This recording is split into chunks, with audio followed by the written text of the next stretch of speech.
सास का मायका प्रेम। रिद्धि की सास को हर वक्त अपने मायके का गाना गाने की आदत थी।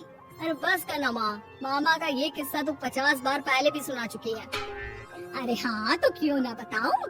तेरे चाचा तो उस वक्त हाथ झाड़ कर खड़े हो गए थे। तब मामा ही था तेरा जो आगे आया और मदद की। देखो अब ठीक है ना, जो हो गया सो हो गया।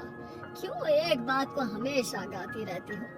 अब तो बहू घर आ गई है, उसे तो सबको मान कर चलना है ना कि सिर्फ सास का मायका ही समझेगी वो। तभी वहाँ रिद्धि आ जाती है। माँ, आज मैं घर जा सकती हूँ?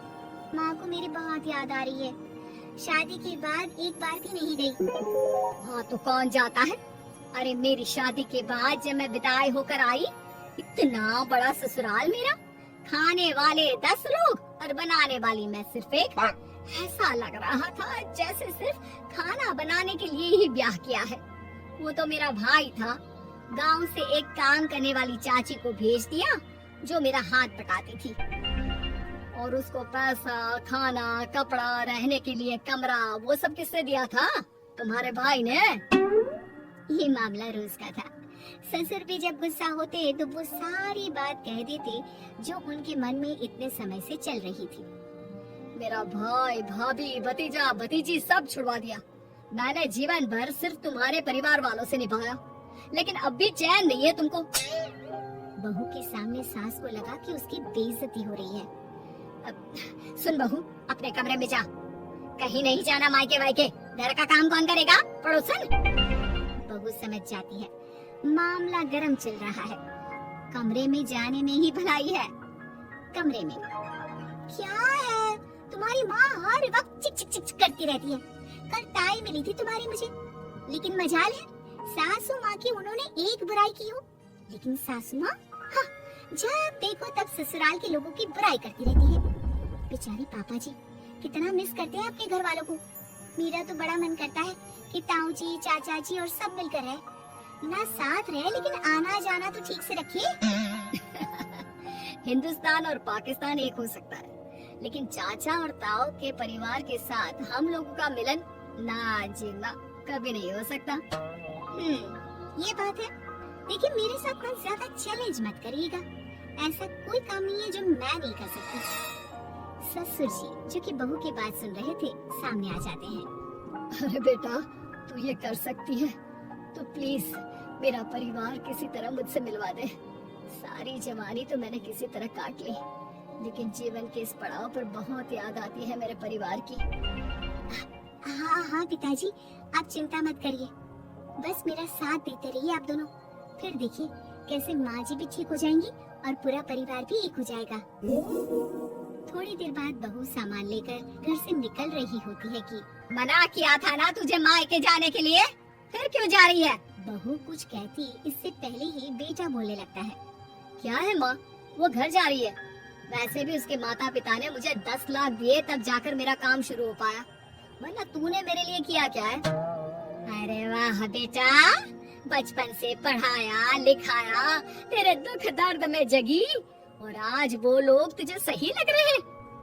और फिर ससुराल में लड़की खुश रहे ये तो मायके वालों की जीवन भर की जिम्मेदारी रहती है। तो ये तुमको भी तो सोचना था ना। ताऊ जी ने पापा को पढ़ाया लिखाया, जब तुम नहीं आई थी तो पापा के लिए ताई जी ने पापा की माँ की तरह देखभाल की। अब बोलिए।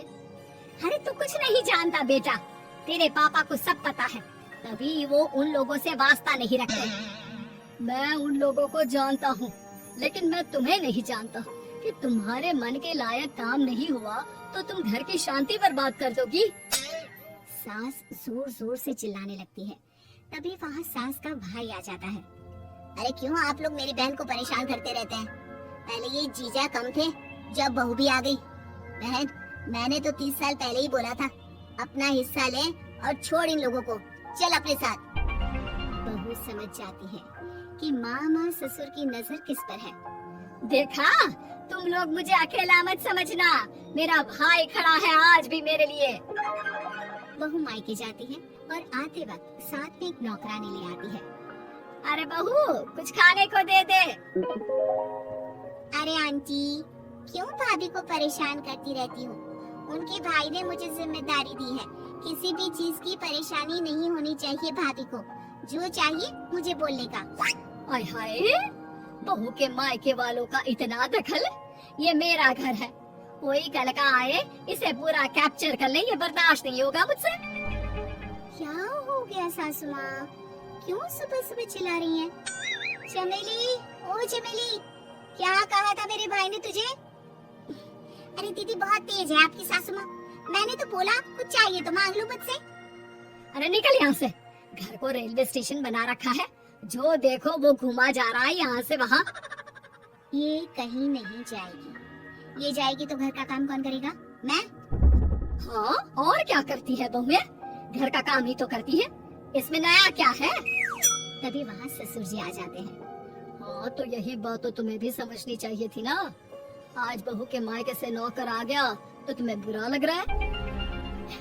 अरे तो उस वक्त गर्मा गर्म खाना तो सबने खाया ना।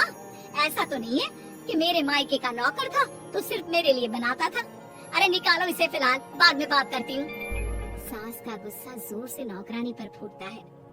तभी वहाँ बेटा सामान के साथ आकर खड़ा हो जाता है। चलो रिद्धि, तुम ठीक बोलती हो। मेरी माँ को तो हम लोगों की कोई फिक्र है ही नहीं, ये तो सारा दिन सिर्फ अपने बारे में सोचती है। और देखिए, मैं अब से कह रही हूँ कि अब से इस घर की तरफ आपको देखना भी नहीं है। नहीं आना आज के बाद इन लोगों से मिलने। हाँ हाँ, बस कभी कभी दिन में 2 बार मिलने आ जाओ। नहीं, बिल्कुल नहीं। ससुर झूठा नाटक करते हुए। मेरी बीवी ने मुझे मेरे ही परिवार से दूर कर दिया, आज बहू मेरा इकलौता बेटा दूर कर रही है। हाय, कैसे जीऊंगा मैं? वाह, वो भाई जो आपको बेटे की तरह मानता था, उन्हें छोड़ने में तो दुख नहीं हुआ। आज खुद का बेटा छोड़कर जा रहा है तो कैसे जीऊंगा? बढ़िया है। अब सास समझ चुकी थी कि उससे गलती क्या हुई है। मुझे माफ कर दे बहू, अब मेरी समझ में आ गया कि अपनों से दूर कर बीवियां पति का भला नहीं बल्कि उन्हें जीवन में अकेला कर रही है। मुझे माफ कर दे, मैं अब सबसे माफी मांग लूंगी। ससुर जी दूर से बहू को थम्स अप दिखाते हैं।